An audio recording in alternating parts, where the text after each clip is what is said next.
O título do nosso sermão de hoje é A Lei e o Amor. Nós ainda continuamos no livro de Efésios. Nós estamos encerrando essa noite o capítulo 3 e nós vamos continuar no livro de Efésios provavelmente por ainda algum tempo, alguma temporada. Quero falar para os irmãos que a partir de agora, a partir da próxima semana, nós não estaremos mais. O livro de Efésios, ele agora tem ele faz uma mudança. O apóstolo Paulo encerra a parte doutrinária do livro de Efésios e ele vai agora, a partir do capítulo 4, estar falando na vida prática do cristão, tá? E eu quero alertar os irmãos que a partir de agora nós vamos estar experimentando e nós vamos estar aprendendo o que é que as doutrinas que nós aprendemos na salvação pela graça do Senhor Jesus Cristo produz de resultado na nossa vida. E eu quero falar para os irmãos que eu já estive dando uma olhada a respeito daquilo que nós estamos para falar, e vai ser muito maravilhoso, vai ser uma coisa grandiosa. Eu quero que os irmãos estejam ansiosos para nós estarmos iniciando o capítulo 4, porque vai estar assim falando coisas fantásticas para a nossa vida diária, nos nossos relacionamentos, naquilo que nós vivemos com os nossos familiares, com os nossos filhos, na igreja, em todas as áreas da nossa vida. O cristianismo, ele só tem valor se ele tiver aplicação para a nossa vida diária. Nós podemos ter todas as doutrinas perfeitas, nós podemos ter todo o conhecimento de Deus, de acordo com as Escrituras, como ela nos revela, mas se nós não tivermos a vida prática, o que é viver como Cristo viveu, nós vamos poder debater com muitas pessoas lá no inferno durante toda a eternidade. Porque conhecer e não ter vida não tem valor algum. Nós encerramos hoje o capítulo 3. Nós leremos do versículo 14 ao versículo 21. Assim nos diz a palavra de Deus: Por esta razão, ajoelho-me diante do Pai, do qual recebe o nome toda a família nos céus e na terra. Oro para que com as suas gloriosas riquezas Ele os fortaleça no íntimo do seu ser, com poder, por meio do seu Espírito, para que Cristo habite no coração de vocês mediante a fé. E oro para que, estando arraigados e alicerçados em amor, vocês possam, juntamente com todos os santos, compreender a largura, o comprimento, a altura e a profundidade, e conhecer o amor de Cristo, que excede a todo o conhecimento, para que vocês sejam cheios de toda a plenitude de Deus, aquele que é capaz de fazer infinitamente mais do que tudo que pedimos ou pensamos, de acordo com o seu poder que atua em nós. A Ele seja a glória na igreja em Cristo Jesus, por todas as gerações, para todos sempre. Amém. Toda a humanidade é como a relva, e toda a sua glória como as flores do campo. A relva passa, a relva murcha e cai a sua flor, mas as palavras do nosso Deus permanecem para sempre. Meus irmãos, no início do capítulo 3, o apóstolo Paulo ele começa a falar para os irmãos o que estava no coração dele, e ele faz um parênteses, e ele começa a lembrar os irmãos a respeito de tudo aquilo que Deus fez por ele. Nas últimas duas pregações, nós podemos ver que ele inicia o capítulo 3 falando assim: por esta razão, ele fala assim: por esta razão oro, eu, Paulo, prisioneiro de Cristo. Aí ele para de falar o que ele estava falando, e ele começa a falar para os irmãos a respeito da união que existe, da unidade que existe entre o povo de Deus no Antigo Testamento e agora o povo de Deus no Novo Testamento, quando agora os gentios, aqueles que antes eram chamados de gentios, através da pessoa de Cristo, passam então a se tornar um só povo de Deus, juntamente com os eleitos do Antigo Testamento. E ele então faz agora, e depois logo em seguida ele fala para eles a respeito que o meio e o método pelo qual esta união com Deus foi estabelecida é através da união com Cristo Jesus pela fé, Ele fala que todas as práticas, todos os atos que eram praticados no Antigo Testamento e que simbolizavam Cristo e restaurava a união de Deus com os homens, eles foram colocados de lado, e agora somente através de Cristo única e exclusivamente é o ator, é a pessoa-chave, é o principal ingrediente através do qual nós podemos ter novamente a nossa união restabelecida com Deus. Nós podemos ter novamente a experiência do paraíso. Nós podemos ter aquele mesmo relacionamento com Deus que Adão tinha no paraíso, através da pessoa de Cristo. No paraíso, a Bíblia nos diz que todos os dias, no correr da tarde, Deus vinha e conversava com o homem e tinha aquele relacionamento com o homem. E agora, através da pessoa de Cristo, este relacionamento foi novamente estabelecido. E agora, no versículo 14, o apóstolo Paulo novamente fala. Ele diz o seguinte: por esta razão eu me ajoelho diante do Pai. Meus irmãos, eu resolvi falar um pouco a respeito dessa parte que o apóstolo Paulo fala a respeito do fato de que ele se ajoelha diante do Pai.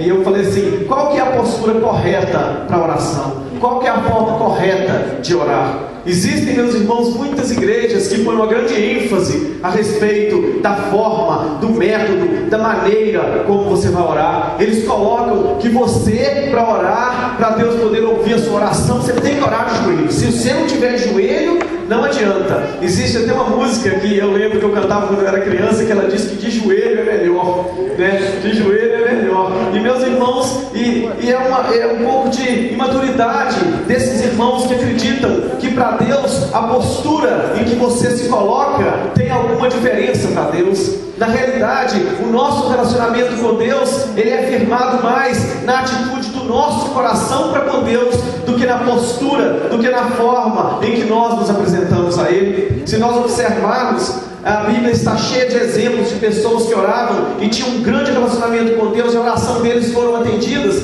e no entanto eles não oravam de joelho. Abraão, quando ele foi olhar para Sodoma e Gomorra, a Bíblia nos diz que ele se colocou de pé, e ele olhou para a distância e viu Sodoma e Gomorra. Nós vemos no Novo Testamento um exemplo de duas pessoas que também oraram de pé, e eles batiam a mão. Um deles batia a mão no peito quando ele estava orando de pé, e no entanto de um deles a oração foi ouvida, e o outro a oração foi rejeitada. Quando Jesus nos conta a respeito de dois homens, um fariseu e um publicano, que foram no templo para orar, não é verdade? A posição daquele homem que estava de pé orando no meio de todas as pessoas era uma posição de orgulho, e no entanto a sua oração não foi atendida. O publicano, que era um grande pecador, porque no seu coração, no seu íntimo, ele estava se apresentando com humildade, na dependência de Deus, a sua oração foi ouvida. Então, meus irmãos, a questão da forma, da maneira, do jeito que você ora, para Deus não tem significância alguma. Você pode muitas vezes ajoelhar na frente do santuário aqui, mas o seu coração está arrogante diante de Deus. Você está ordenando a Deus, você está pedindo a Deus como se você tivesse algum direito, como se Deus fosse devedor a você por alguma coisa que você fez.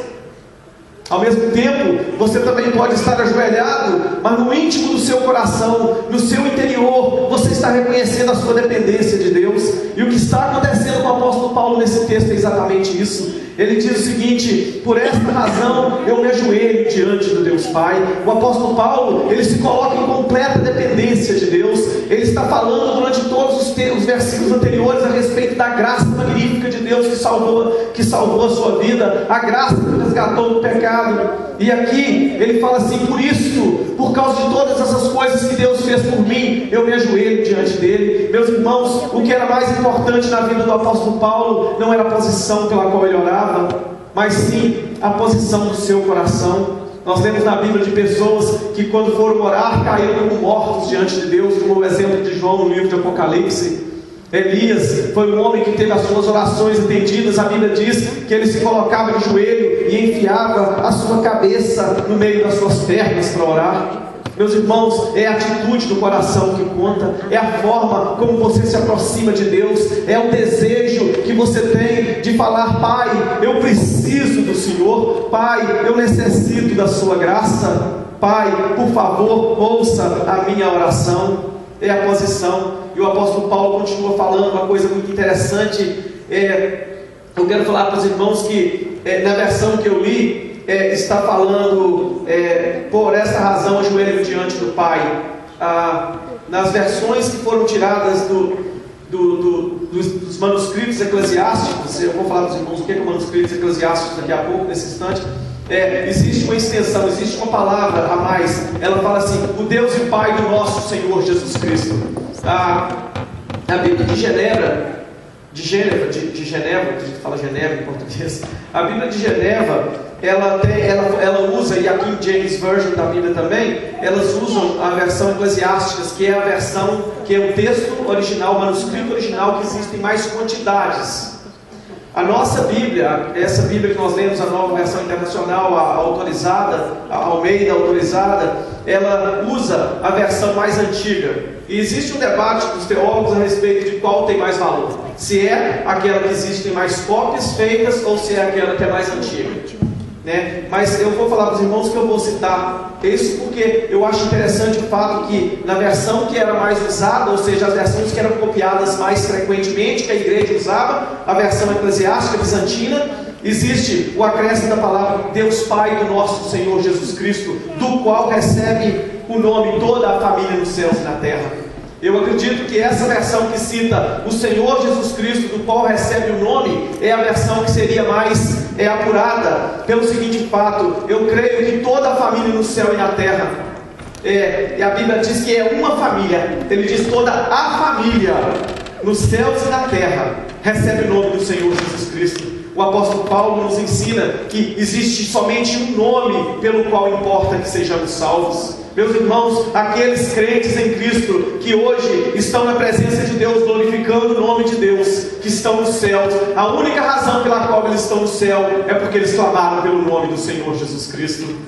Meus irmãos, eu posso falar para você, quando você chegar no dia do juízo final, quando você chegar na presença de Deus e você tiver que responder por todas as ações, que você tiver que responder a Deus por cada palavra que você tiver falado, a Bíblia nos diz que por toda palavra torpe que o homem disser, ele terá que prestar contas a Deus no dia do juízo final. Quando você chegar diante de Deus e Ele disser para você a quem você apela nesse instante, eu digo a você: não chame pelo seu próprio nome. Não chame pelo seu próprio nome. Naquele instante, quando Deus disser a você pelo nome de quem você clama, você responda para Ele: eu clamo pelo nome do Senhor Jesus Cristo. Eu clamo pelo nome do Senhor Jesus Cristo, porque somente pelo nome do Senhor Jesus Cristo você pode receber o perdão e a salvação. Meu amado, se você chegar no céu pensando que você vai entrar no céu por obras que você tenha feito, por alguma coisa boa que você tenha praticado, eu posso dizer para você: você vai receber um 180 e você vai ter que voltar para o caminho de onde você veio,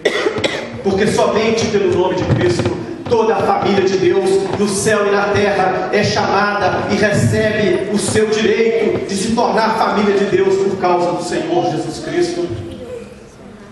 O apóstolo Paulo continua falando que ele ora para que com as suas gloriosas riquezas Deus fortaleça a cada um de vocês no seu íntimo pelo seu poder, através do seu Espírito. A gloriosa riqueza de Deus. Meus irmãos, quando nós falamos a respeito da glória de Deus, a primeira coisa que vem na nossa mente é aquela luz imensa, é algo muito brilhoso. A Bíblia fala que nós temos uma música, a primeira música do Inário presbiteriano, pelo menos no Brasil, eu acredito. Ela diz que quem poderá contemplar o Deus que é o Criador do céu, do sol, né? Ela fala assim: a gente, quando olha para o sol, a gente queima os nossos olhos, porque de tão claro, de tão brilhante que é o sol. E o hino diz o seguinte: e quem vai poder contemplar aquele que criou o sol? Quem poderá contemplar aquele que do sol é o Criador? Né? Quando a gente fala da glória de Deus, é isso que nós temos em mente. Mas na realidade, meus irmãos, a Bíblia fala a respeito da glória de Deus, e a glória de Deus em todos os aspectos de Deus. Tudo aquilo que Deus é a glória de Deus. A justiça de Deus, o amor de Deus, a perfeição, tudo, todas as coisas que Deus possui, encompassa a pureza, a santidade, tudo aquilo que é Deus, é a glória de Deus. Quando a Bíblia fala a respeito da glória de Deus, ela está querendo dizer tudo tudo aquilo. E o apóstolo Paulo diz que ele deseja que a gloriosa riqueza de Deus, meus irmãos, Deus é tremendamente rico em glória, Deus é tremendamente magnífico. A Bíblia nos ensina que Deus, Ele é supremamente rico em glória. E o apóstolo Paulo diz que ele deseja que toda essa gloriosa riqueza de Deus possa habitar em nós através do Espírito Santo de Deus.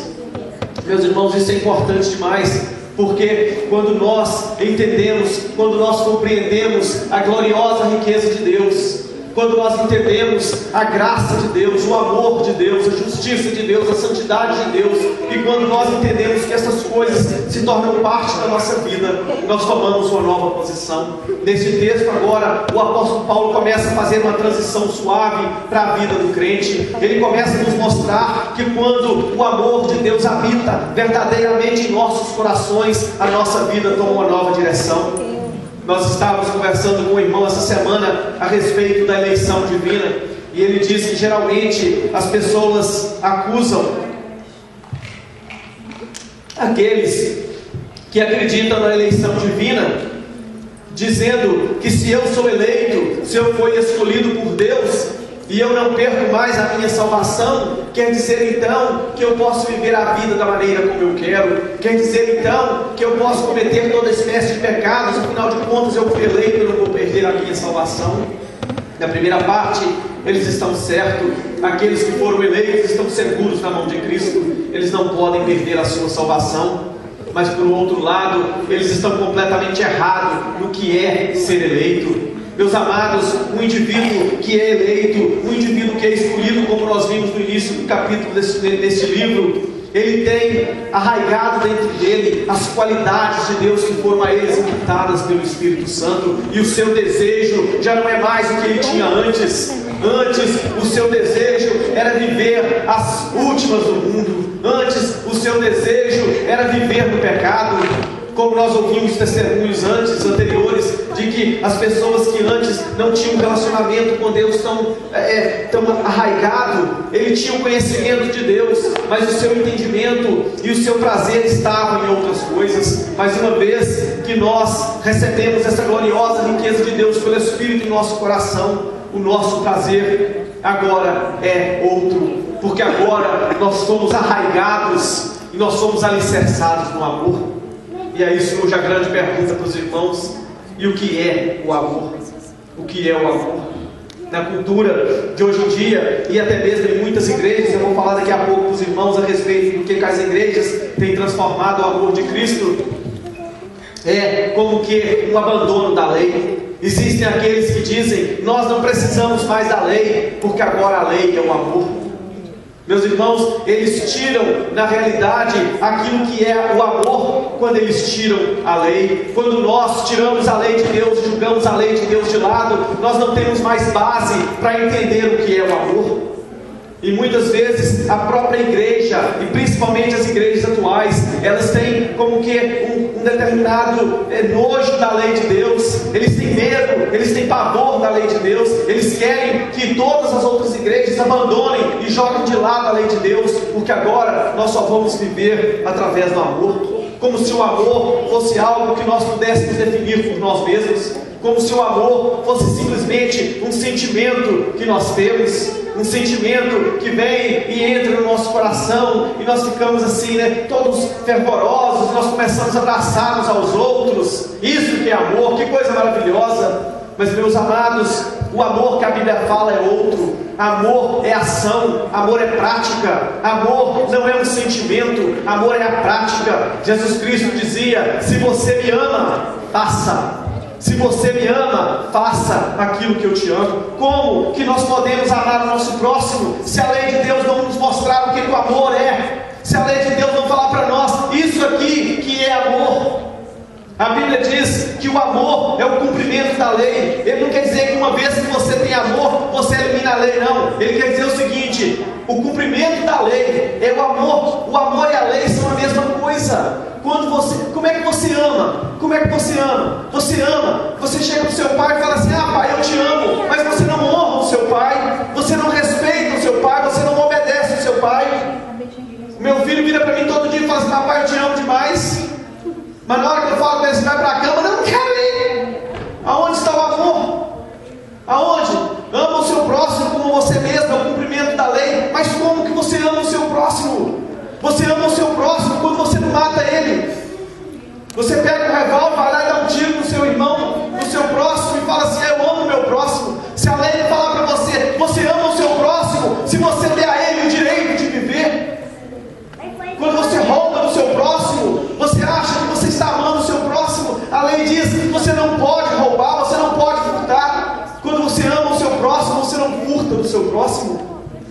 isso, meus irmãos, é o amor. O amor que a Bíblia apresenta é exatamente o cumprimento da lei de Deus.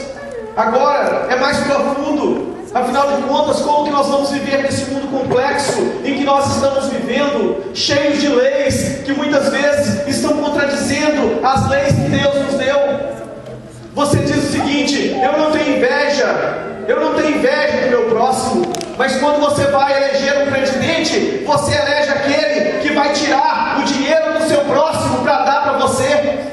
Você diz assim: eu não tenho inveja do meu próximo, eu não tenho inveja do Mercedes que meu próximo está dirigindo, mas quando eu vou eleger um presidente, eu vou votar naquele que vai tirar o máximo de dinheiro possível daquela pessoa que trabalhou e ganhou o seu dinheiro.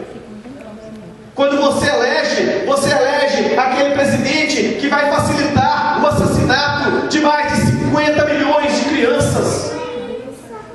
Desde o dia em que a lei do aborto foi aprovada nos Estados Unidos, mais de 55 milhões de crianças foram abortadas.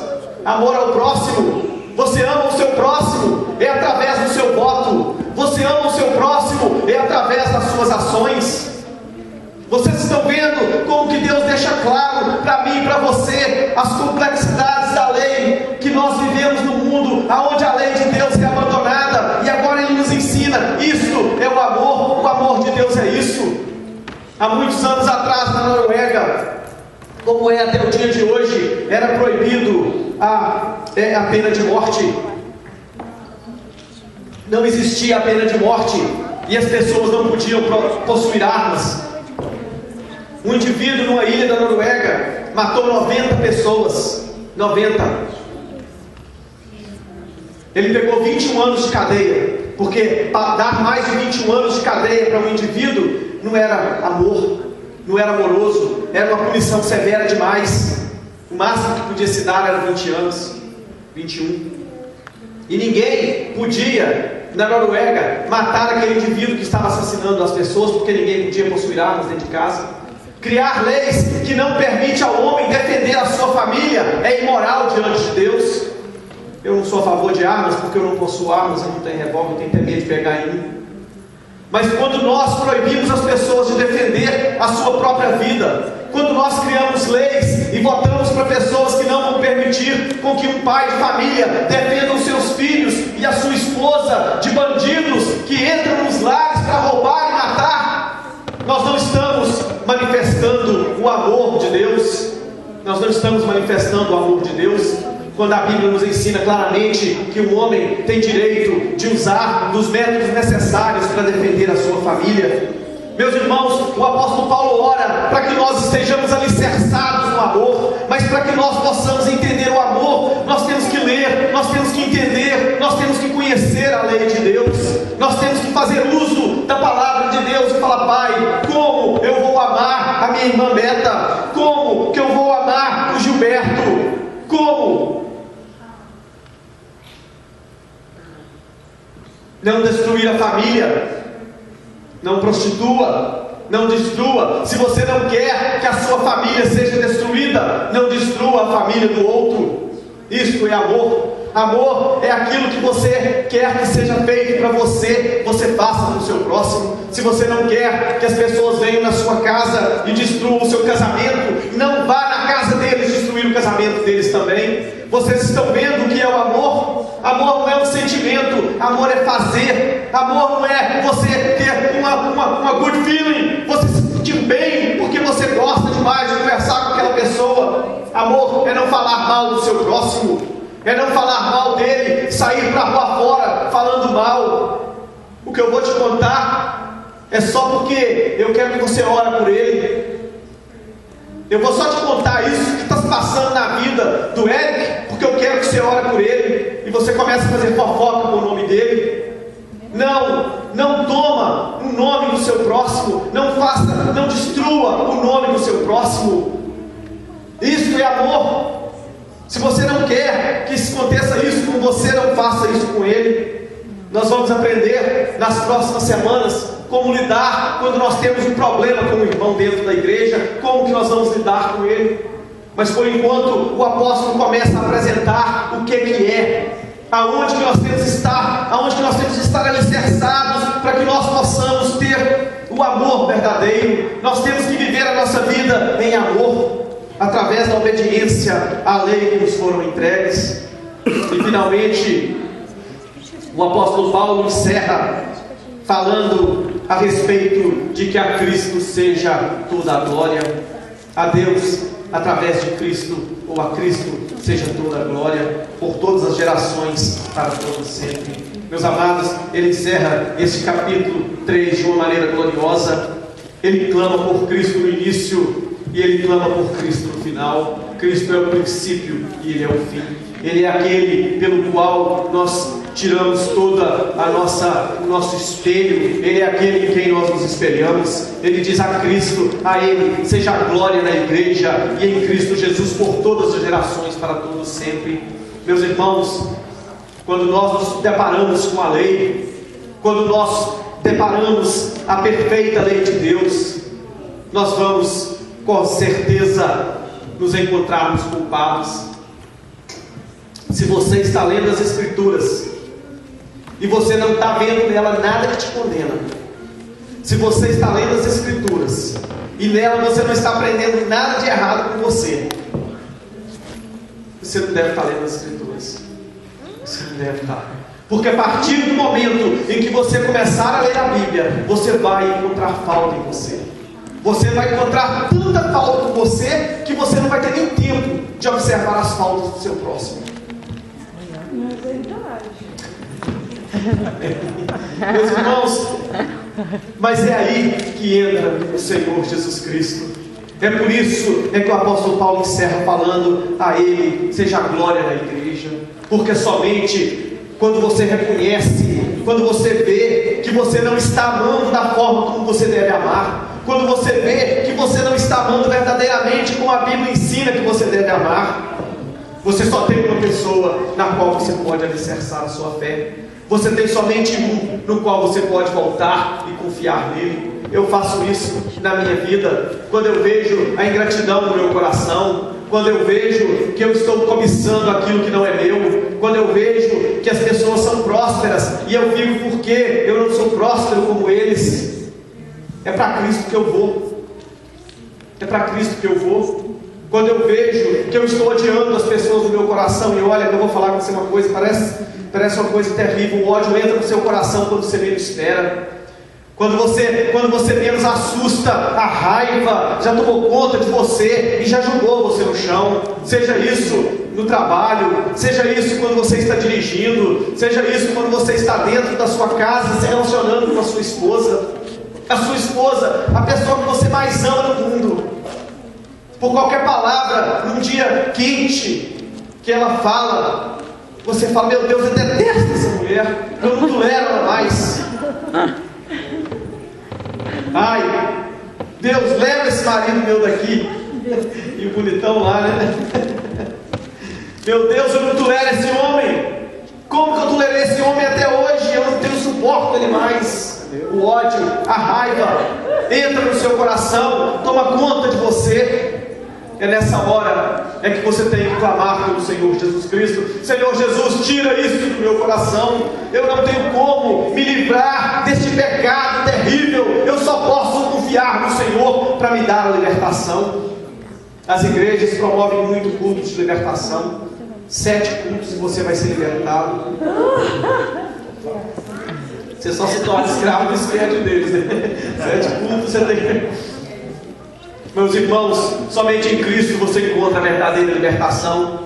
Eu vou falar com você, eu quero que vocês venham 10 cultos na nossa igreja, mas não vai ser liberto, porque eu quero que você seja liberto hoje à noite. Eu quero ser liberto hoje à noite. Eu quero ser liberto da minha desobediência à magnífica lei de Deus, a lei perfeita do Senhor Deus, a lei tão gloriosa que Ele nos deu para nos mostrar o que é o amor, o que é o amor, o que é amar. O que é você ter um relacionamento alicerçado, firmado no amor. Quando você vê que você fracassou, volta para Cristo.